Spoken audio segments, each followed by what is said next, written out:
Son, you just bought yourself a boat anchor. Dale Coburn's voice cracked across the Harlan County auction barn, and the whole crowd howled. $90. The boy spent $90 on a hunk of burnt iron. Somebody check his pockets, that's stolen money if I ever saw it. The laughter swelled until it shook the rafters. But Arthur Calloway didn't flinch. He just gathered up that fire-blackened hotel safe nobody else would touch and started the long walk home. What none of them knew was that this boy had a locksmith's ears, and that ruined slab of steel held the truth about the fire that killed his father 16 years ago. If you've ever been written off before, you opened your mouth. Stay till the end and subscribe, because what he found inside changed everything. The laughter still hung in the rafters of the auction barn when Arthur gathered his money back into a careful stack and slid it across to the clerk. He did not look at the crowd. He had learned over 16 years of being the only Calloway boy in Harlan County that looking at people who were laughing only gave them more to laugh about. He was 17 that spring, lean in the way of boys who had grown up doing more work than eating, with hands that seemed too patient for the rest of him. Those hands were the reason he had a trade at all. For 2 years, he had swept floors and oiled tumblers and sorted blank keys in the back of the only locksmith shop in town, a narrow brick storefront on Mercer Street that belonged to a white man named Walt Hendricks. Walt was old enough to remember things most of the town preferred to forget. And there was something in the way he looked at Arthur, sometimes a flicker of something close to guilt that the boy had never understood and had long since stopped asking about. What Arthur understood was steel. He understood the small music a lock made when its pins lifted into line the way a good mechanism would talk to a person who knew how to listen. Walt said the boy had been born with it. Walt also said on the rare evenings when he had drunk enough to grow honest that Arthur had not been the first Calloway to have those ears. He never finished the thought. He would set down his cup, and his face would close over like a door swinging shut, and the conversation would be over. The fire was the thing nobody finished saying out loud. 16 years back, the Beaumont Hotel had burned to its foundations on a January night, and a man had died inside it. That man was Arthur's father, Samuel Calloway, though the boy had no memory of him, only a photograph soft at the corners, and a story that everyone in Harlan County seemed to know better than he did. The story went that Samuel had been inside the burning hotel when he had no business being there, and the polite version stopped at that. The unkind version, the one boys had thrown at Arthur across schoolyards, his whole life said that Samuel Calloway had gone into the Beaumont to help himself to whatever a dying rich man left lying around, and that the fire had been God's own opinion on the matter. Arthur had never believed it. He had also never been able to prove it false, which, in a town like Harlan, was nearly the same as it being true.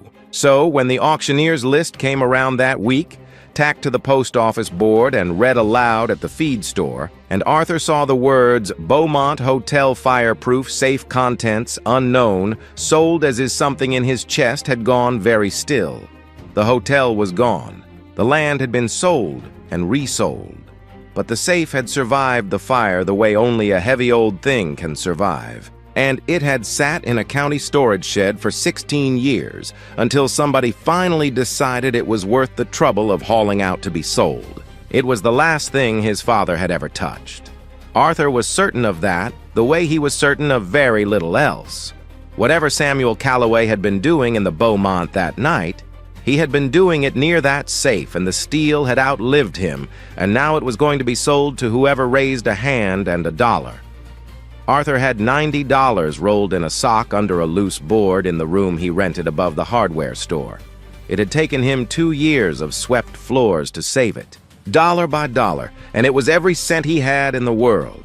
He brought all of it. The auction barn out on the county road was full that Saturday, the way it always was, when the weather turned warm, and folks came as much for the show as for the goods.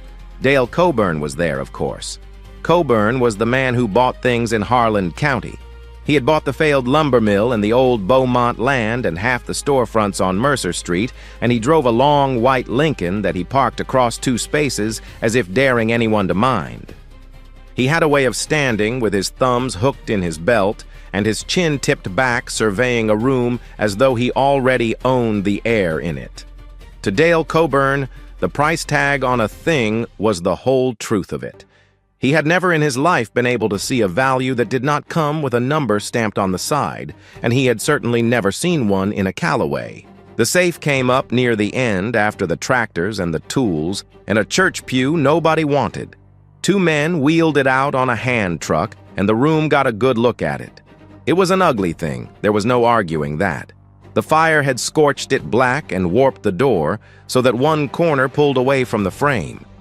The brass dial had gone the color of an old penny. It looked exactly like what the catalog said it was, a ruined box that no one had been able to open in 16 years. Contents unknown, the auctioneer said, and a few men chuckled because everyone knew the only contents of a hotel safe, 16 years cold, were soot and disappointment. We'll start the bidding at, let's say $25. Nobody moved. A safe you couldn't open was worth less than the scrap in it, and the scrap in this one would cost more to haul than it would bring. Arthur raised his hand. It was a small motion, but the room caught it the way a quiet room catches any movement, and heads turned. He felt the attention land on him, the particular weight of it, and he kept his arm up. 25 from the young man, the auctioneer said, and there was a thread of amusement in his voice that he did not bother to hide.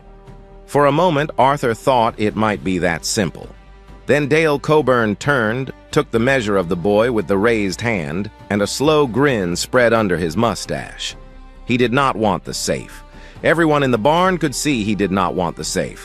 What he wanted was the sport of it. And a Callaway boy spending money he plainly could not afford was the best sport to come through Harlan County in a long while. 30. Coburn called out, lazy as a man swatting a fly. The crowd stirred, delighted. Arthur's jaw tightened. He had $90 and not a cent more, and Coburn had a Lincoln parked across two spaces. But the boy had not walked all the way out to the county road to walk home empty-handed. 40, he said. His voice did not shake, which surprised him. 50. Coburn answered before the auctioneer could even repeat the number, and now he was playing to the room half-turned so the crowd could enjoy his face. 60. 70. Coburn shook his head in mock wonder. Lord, look at him go! 80. The barn had gone loud with the kind of laughter that has cruelty folded inside it, and the auctioneer was grinning openly now, looking back and forth between the towering white man and the lean black boy, as though refereeing something. Arthur's heart was going hard against his ribs. 90, Arthur said. It was the number that emptied his pockets. It was the whole of 2 years of his life, said out loud in front of a barn full of people who thought his life was a joke. The word came out of him steady, and it landed in the room, and for a moment there was nothing on the other side of it but Dale Coburn's grin. Coburn let the silence stretch until he had every eye, and then he spread his hands wide and laughed. You know what, keep it. Keep your boat anchor, son. He turned back to his neighbors, shaking his head, washing his hands of the whole foolish business with a showman's flourish.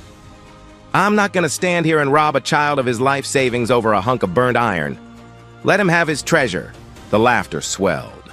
It was worse than the bidding had been because now the joke was complete, and Arthur was standing alone inside the punchline. Going once, the auctioneer managed, wiping his eyes. Going twice. Sold to the young man for $90. Arthur walked to the front and laid down his money. $90 counted out bill by bill onto the clerk's table, and when it was done, there was nothing rolled in the sock anymore and nothing under the loose board at home. He counted it without a word, and he did not let his hand shake while he did it. And when it was done, he turned and looked at the safe instead of the crowd. Son, the auctioneer said, not unkindly, lowering his voice so it was almost private, You understand we don't deliver. That thing's yours where it sits. Must go 400 pounds. I know, Arthur said. It was the first thing he had said above a whisper since he walked in. What happened next, the town would talk about for a while, though not in the way Coburn had intended. The boy went out to where he had left a flatbed handcart, the kind a man uses to move feed sacks, and he wheeled it in through the big doors. Then alone in front of a barn full of people who had just finished laughing at him, Arthur Calloway set his shoulder against 400 pounds of warped steel and began to move it. It did not go easily. It did not go quickly. He rocked it onto one corner and walked it inch by grinding inch the way you move a thing that weighs more than you do, his whole body bent to the work. No one stepped up to help. A few men called out advice that was really just more laughter, wearing a hat. Coburn watched with his arms folded over his chest, and that same lazy certainty on his face, enjoying the spectacle of the struggle nearly as much as he had enjoyed the bidding, and Arthur let them watch. That was the part that unsettled some of them later when they thought back on it. The boy did not hurry to escape their eyes. He did not flush or curse or beg a hand. He worked the safe onto the cart, and he lashed it down with a length of rope, and through all of it, he wore an expression that had no shame in it anywhere. Only a kind of quiet, terrible patience, as though he and the steel had an appointment that none of them were invited to. He had bet $90 he could not spare against a box no man had opened in 16 years. The whole county had decided he would fail, and most of them had put their certainty into laughter and spent it freely. They did not know about his ears. They did not know whose ears they had been before they were his. They only knew the price the way Dale Coburn only ever knew the price. Arthur took up the cart's handles, leaned into the weight, and started the long walk home with his father's safe. The walk home should have taken 20 minutes.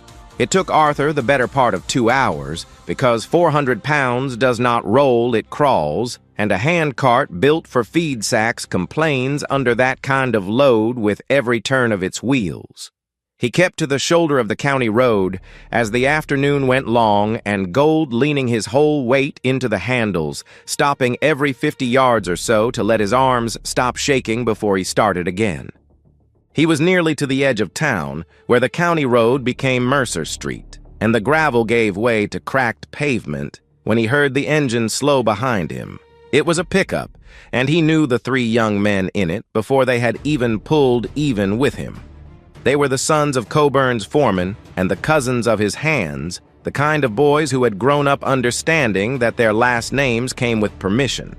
The driver, a heavy-set one named Cody Pruitt, leaned out the window with his elbow on the door and coasted along at Arthur's walking pace, which was slower than any truck wants to go, so that the engine bucked and grumbled under him.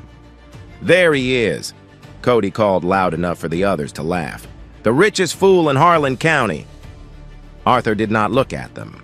He had heard already that afternoon the thing the town had decided to believe, and he heard it again now in the way Cody said it. The story had moved faster than he had, the way an ugly story always does. A Calloway boy with $90. Where does a boy like that get $90? The question was not really a question. It was an accusation dressed up in a shrug. And by supper time, it would be settled, fact in half the kitchens in town, that Arthur must have stolen the money from somewhere, because the alternative that he had swept floors for 2 years to save it was not nearly as satisfying. The truck nosed ahead and swung to the shoulder, angling across his path, so he had to stop. The 3 of them got out, taking their time, and stood in a loose half-circle around the cart. They did not lay a hand on him. That was not quite the kind of thing they were. But Cody put one boot up on the lip of the cart and gave the safe a shove, testing how it sat, and the whole thing rocked hard enough that Arthur had to throw his weight against the handles to keep it from going over into the ditch. "Careful," Arthur said. It was the only word he gave them. "Careful," Cody repeated, grinning, and gave it another push lighter this time just to watch the boy scramble. "What you got in here anyway? Your daddy leave you something?" One of the others snorted. Heard your daddy went into the Beaumont to clean the place out, and the Lord turned the lights off on him. That what you're after finished the job he started?" The words were meant to land somewhere soft, and they did. Arthur felt them go in. But he had a great deal of practice in not showing where he had been hit, and he simply held the cart steady and waited, looking past the three of them at the place where the road bent toward home, until standing in the road taunting a boy who would not taunt backstopped being any fun. After a while, Cody took his boot off the cart, told Arthur to enjoy his garbage, and the three of them climbed back into the truck and roared off toward town, leaving him in the settling dust. Arthur stood a moment breathing. Then he picked up the handles and went on. By the time he got the safe up the outside stairs to his rented room above the hardware store, the light was nearly gone. The room was small, one window, and a bed and a table he had built himself from crate wood, and the safe took up most of the floor when he finally rocked it off the cart and let it down with a thud that shook dust from the boards. He stood over it in the dimness, this thing he had given 2 years and every dollar he owned to hold. And for the first time since the auctioneer's hammer fell, he let himself feel how tired he was. Then he lit the oil lamp because the room had no electric light he could afford to run, and he knelt down in front of his father's safe and got to work. The dial was the first problem, and a bad one. The fire had not just blackened the brass, it had reached inside the mechanism that the dial turned, and Arthur understood the moment he laid his fingers on it that the heat had done something cruel in there. A safe's combination works through a stack of small wheels, each one notched, and when the right numbers bring all the notches into a line, a lever drops, and the bolt is free to move. He had learned all of this in Walt's back room, taking apart the old practice locks again and again until the logic of them lived in his hands. But that logic assumed the wheels could turn cleanly. When he put his ear to the door and worked the dial, what he heard was not the small, clean music a good lock made. It was a grinding, a dragging, the sound of metal that had melted just slightly and then cooled into a shape it was never meant to hold. The spindle, the central post the dial turned, had warped. Not much. A craftsman's worth of nothing, a fraction of an inch. But a lock is a thing of fractions, and that warp meant every wheel inside was dragging against its neighbors, all of them fighting him at once. He could have forced it. A man with a torch and no patience and no care for what was inside could have cut that safe open in an afternoon, the way the county had probably been tempted to a dozen times over 16 years. But Arthur had not paid $90 to destroy what his father had died beside. He wanted it open and whole. And so the only tool he had for the job was the one he had been born with and could not buy or borrow the patience to listen to a mechanism that did not want to talk. He settled in. The hours went strange the way they do for a person alone with a single task in the middle of the night. Outside, Mercer Street emptied. The hardware store below him went dark. The last truck rattled past sometime before midnight, and after that, there was nothing but the small hiss of the oil lamp and the boy's own breathing and the steady, careful click of the dial under his fingers. He worked the first wheel, feeling for the place where its drag changed, where the notch wanted to sit. And it took him longer than it had ever taken him on any of Walt's practice locks, because the warp lied to him, through false catches made every wheel feel like the right one until he tested it, and the lever stayed up. His hands began to give out before his patience did. The dial was small, and the fire had pitted its edge, and turning it 1,000 times, 10,000 times with the firm, steady pressure the work demanded, wore the skin of his fingers raw. A blister rose at the base of his thumb and broke, and the brass went slick under it, and he wiped his hand on his trousers and kept on. There was no one to see him do it, and no one to see what it cost him. And somewhere in those small hours, that fact stopped being lonely and became almost holy. It was just him and the steel and the thing his father had left inside it. He thought about Samuel Calloway more in those hours than he ever had in his life.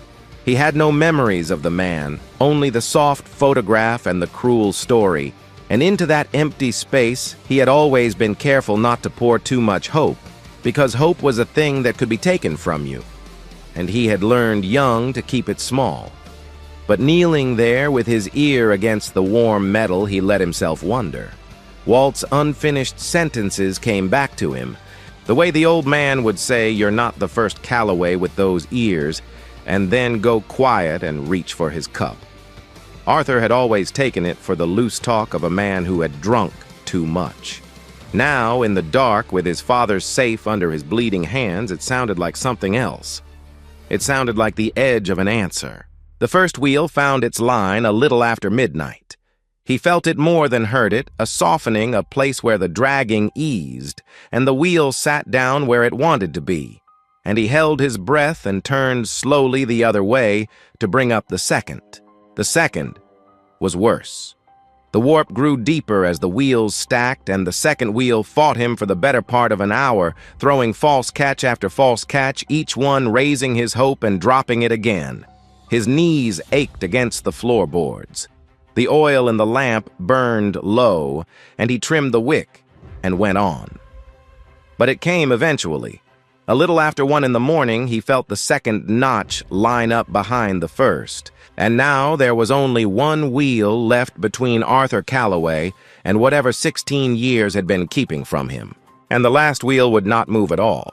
This was the thing he had been afraid of since he first put his ear to the door and heard the grinding. The fire had done its worst at the back of the stack, nearest the door's outer face, where the steel had been thinnest and the heat hottest. The third wheel had not just warped. It had fused very slightly to the post it rode on, welded by the fire into a single seized piece, and no amount of careful turning would bring its notch around to the line because it would not turn. It simply would not turn. Arthur sat back on his heels in the failing lamplight, and for the first time all night, the patience went out of him. It went out all at once, the way air goes out of a thing that has been holding it too long. He looked at his hands. The broken blisters, the brass dust ground into the creases of his knuckles, and he looked at the safe that had cost him 2 years and every dollar he owned. And he understood with a terrible clarity that he might have just thrown away everything he had in the world for a box he could not open. The county had bet that he would fail. Dale Coburn had laughed and let him have his treasure precisely because Coburn was certain it was no treasure at all, and every soul in that barn had agreed. And maybe they were right. Maybe the boat anchor was just a boat anchor. Maybe the story was just the story, and his father had been just a thief the Lord had judged, and Arthur was just a fool kneeling in the dark over a dead man's locked box, proving every laughing mouth in Harlan County correct. He felt the sting come up behind his eyes, and he let it. There was no one to see. He bent forward with his forehead against the cold steel of the door, and he wept quietly, the way a person weeps when weeping is the only thing left to do, and it was the lowest he had been in a long life of low places. It was in the language of the old stories, the moment when all is lost.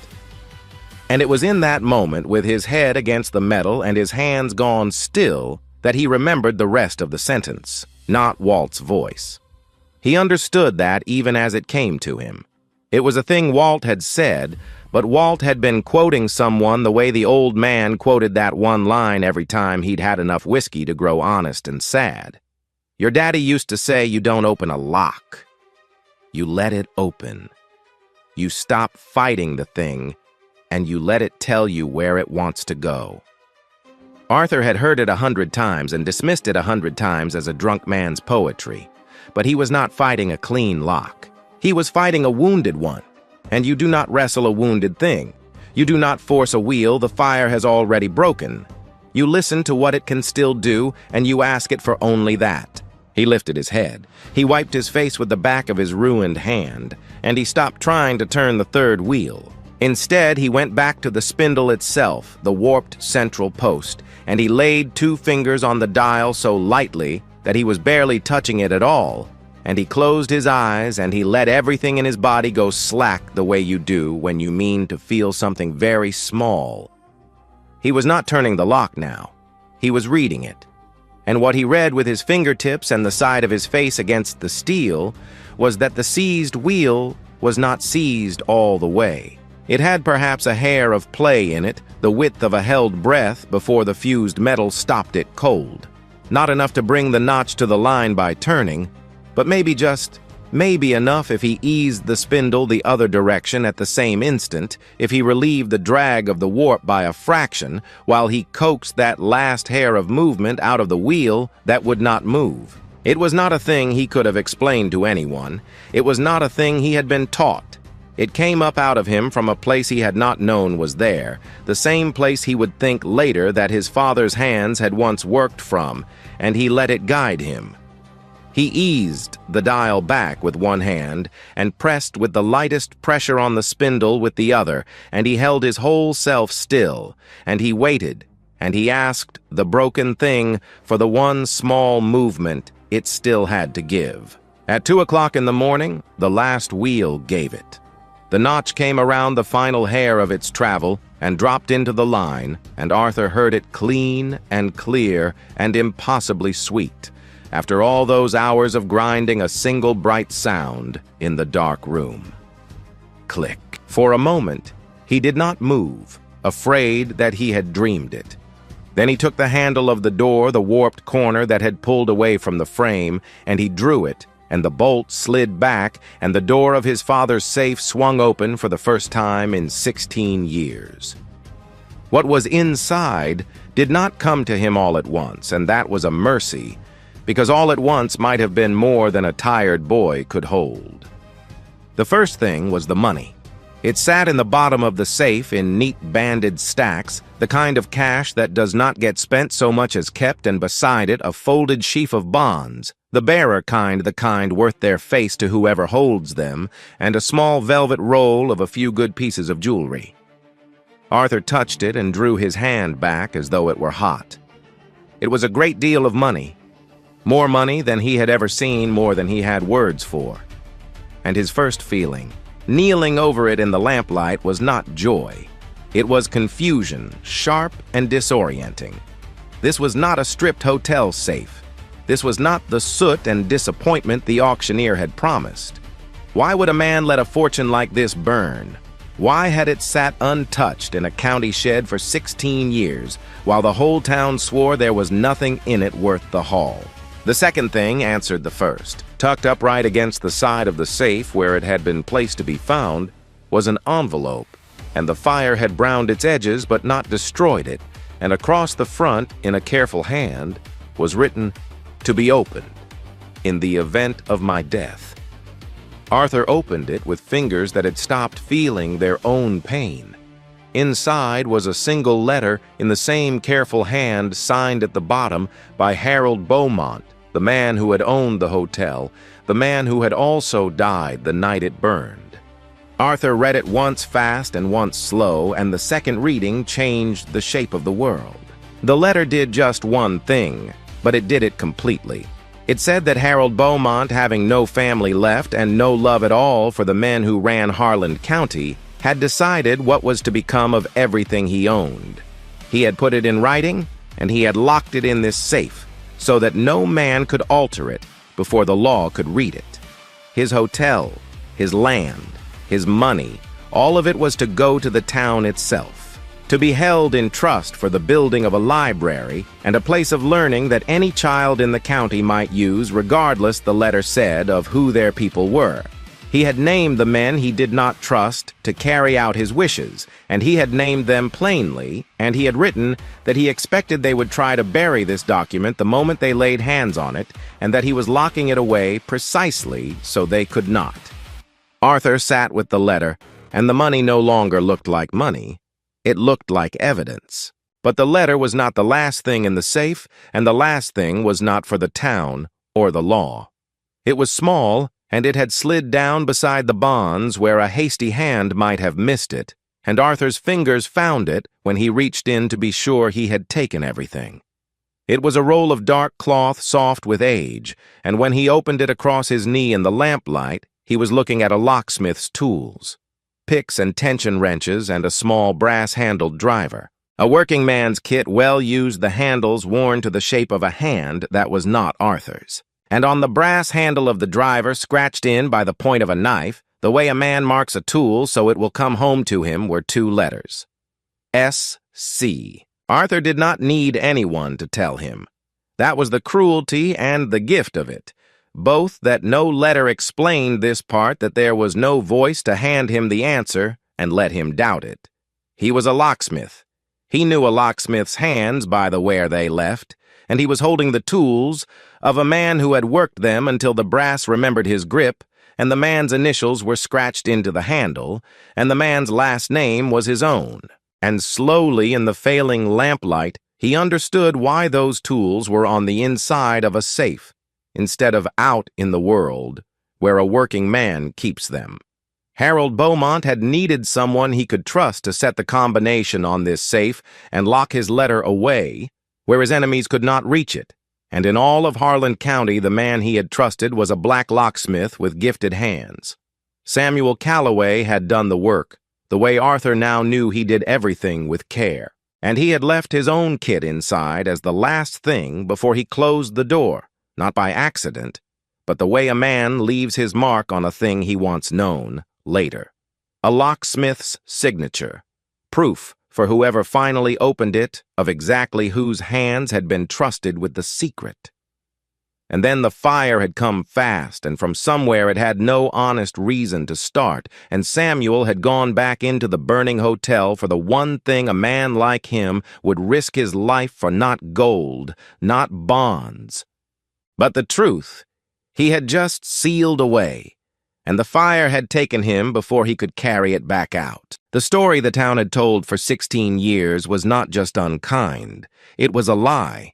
And it was a lie that had been told on purpose by the very men Harold Beaumont had named in his letter to bury a will that would have changed who got to learn and who got to grow rich in Harlan County. They had let a good man be remembered as a thief because a thief made a tidier story than a witness.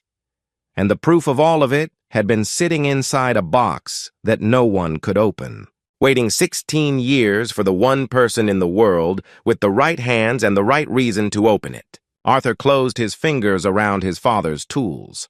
The lamp had nearly burned out, and the window had begun to go gray at its edge, and somewhere past the rooftops, the town that had laughed at him the day before was beginning to wake.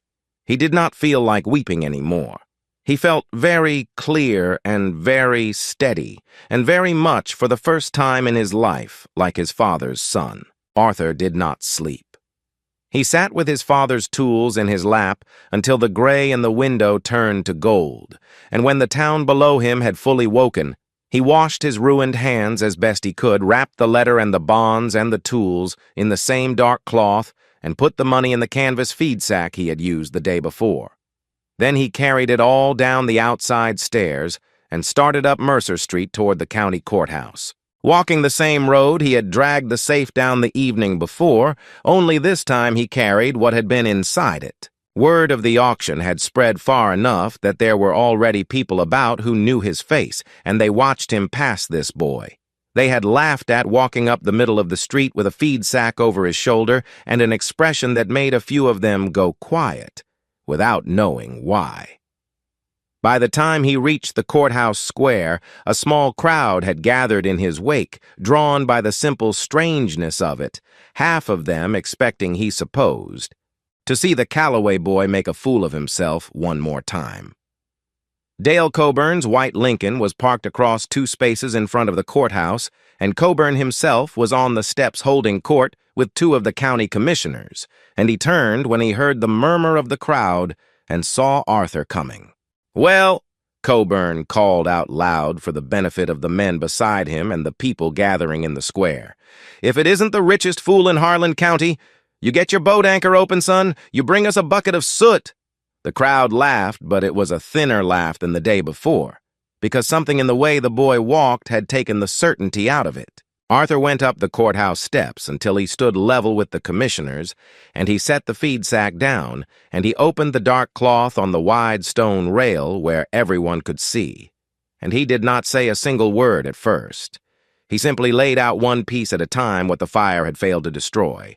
the banded cash, the folded bonds, the browned envelope with Harold Beaumont's careful hand across the front, and last of all, set apart from the rest, the worn locksmith's tools with the initials scratched into the brass. The square had gone very quiet by the time he straightened up.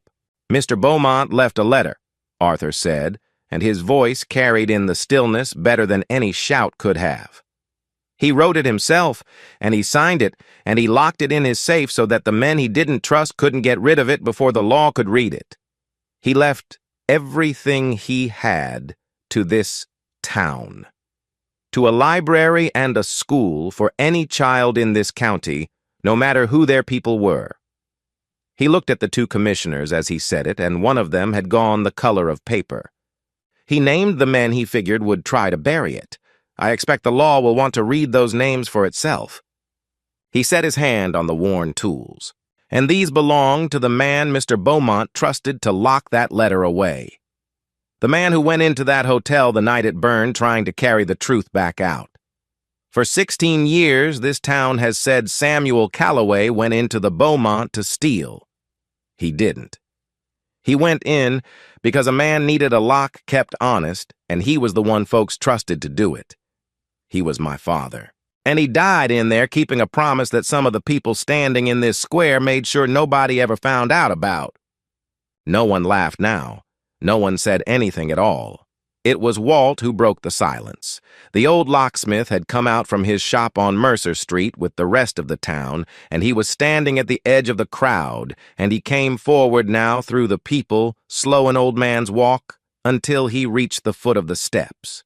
He looked up at Arthur, and then he turned and looked at the commissioners, and at Dale Coburn, and whatever he had been carrying for 16 years. He set it down at last.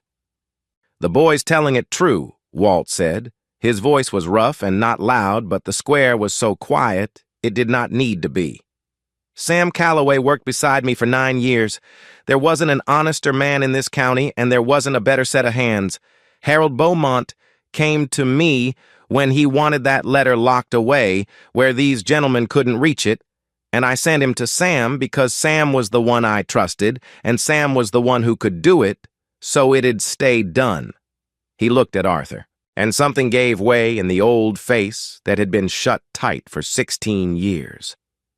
I knew what they said about him was a lie, and I held my tongue because I was afraid of these same men, and I have been ashamed of it every day since. I should have told you, son. I'm sorry I let you grow up hearing it. The thing the town had believed for 16 years came apart right there in the square, in the space of two men speaking, and there was no putting it back together. What happened to Dale Coburn happened slower than the laughter had, but it was surer.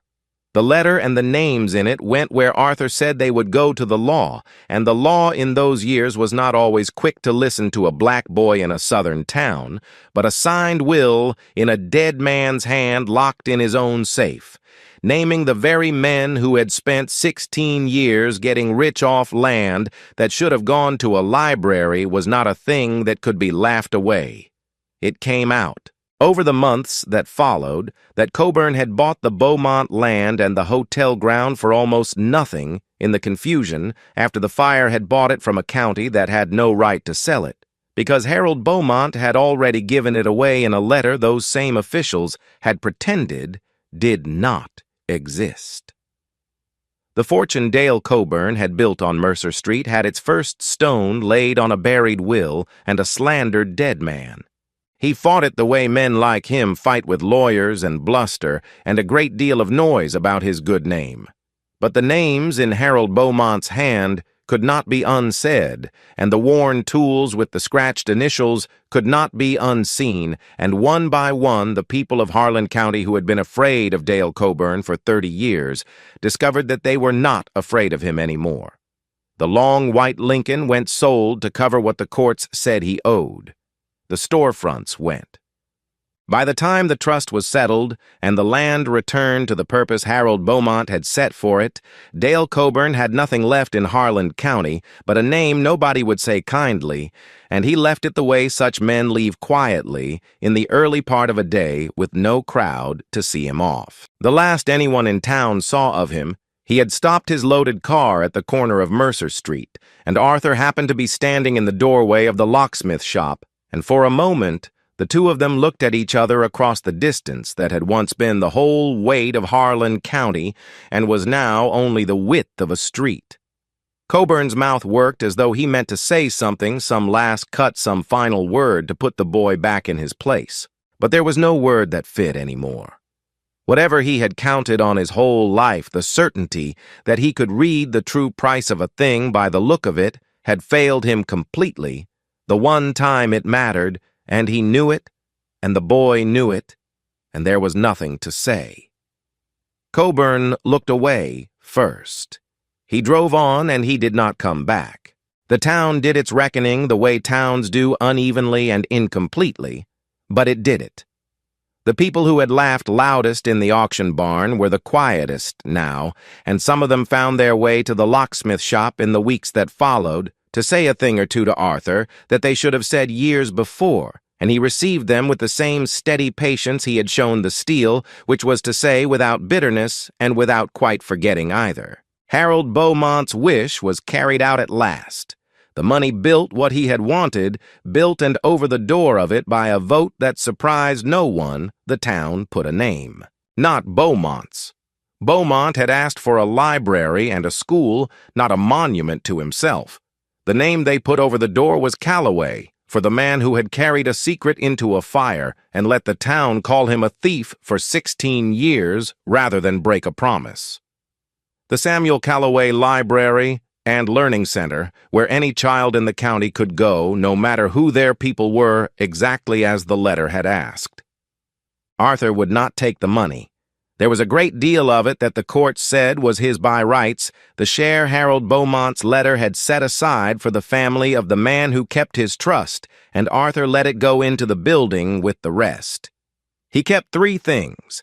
He kept the auctioneer's receipt for $90 folded small in his shirt pocket, because a man should remember what he had when he started, and what he was willing to spend it all on. He kept his father's tools, which he cleaned and oiled and laid in the drawer of his own bench in Walt's shop beside his own. And he kept the safe. It stood now in the front hall of the new library, the ugly fire-blackened safe that no man had been able to open in 16 years, its warped door standing open the way Arthur had left it that night, and beside it, a small brass plate told the part of the story that could be told in a few words. Children walked past it every day on their way to the books, and most of them did not know the whole of it, and that was all right. The safe stood open, and that was the thing it was there to say. Arthur went back to the locksmith trade. He worked beside Walt until the old man could not work any more, and then he worked the shop alone, the only locksmith in Harlan County, with hands that the years filled in with the same gray graphite that had stained his father's. Sometimes walking home up Mercer Street in the evening, he would pass the library and see the open safe through the lit front window, and he would slow and look at it a moment from across the street, and let himself feel the quiet, steady pride of a thing well done and a name set right. Then he would go on home. Here is the thing worth carrying out of this one. When a crowd laughs at a person for valuing something that looks like nothing at all, you have a choice to make about who you are going to be. You can spend your certainty cheaply the way the easy laughter spends it and add your voice to the noise. Or you can have the decency and the patience to stand still and wait and let that person show you what they see. Because the price of a thing has never once been the truth of it, and the loudest voice in the room is almost never the one that has actually looked. Arthur's whole life turned on a box the whole county had already decided was worthless, and the only reason the truth ever came out was that one boy was willing to listen when everyone else had already made up their mind. So let me leave you with a question, and I would truly like to hear your answer down in the comments. Think back to a time Someone in your own life was laughed at or written off or told that what they cared about was foolish, and they turned out to be right all along. Who was it? And what did it teach you about waiting before you judge? Tell me about them below. And if Arthur's story moved you, if you believe a person's worth was never the price tag, the world stuck on them, do me a small favor and subscribe, share this with one person who needs to hear it today, and stay a while. There are more stories like this one waiting, and there is always a seat saved for you here.